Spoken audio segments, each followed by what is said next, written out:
Da me aka fi sanin ka? Siri. Ya ka a hannun hukumar 'yan sanda. Me kai? Abin da ne, Eh. wani yaro ne ina da na ƙoge gidanmu ya bani ajiyar tabar mu ya ce min don girman Allah ya riƙe mai ita shiga gida da wanke ta. Ina riƙe mai ita ina zanne jikan ma haka mata kamar kamar da ni aka zo aka kama ni aka tafi. Ka san cewa wiwi ce? Ya gaya min tabar ce sai na ce ba an sa. Ka san kayan laifi ne? Kuma ka ansa? Wallahi sosai. Haka mai yana. Sosai kawai irin haka. Ba kowa ya san ka da wannan sana'a. A'a wallahi ban yi da sana'a. Ba ka sha kai. Ban shan kuɗi ko gora ban ci. To kana da kotu beli ɗinka aka da kotu kana da abin ga kotu ya kuma haka zai kasance a gare ka.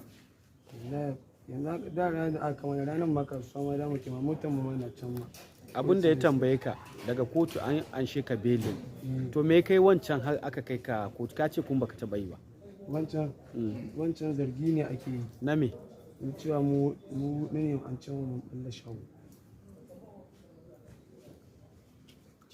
Dama ai ka shahara wannan kungiyar ku dama ai kusan ana gaskatun ku ko da yaushe. Ai ba kai kaɗai bane ga group ɗin ku nan. Mun gode.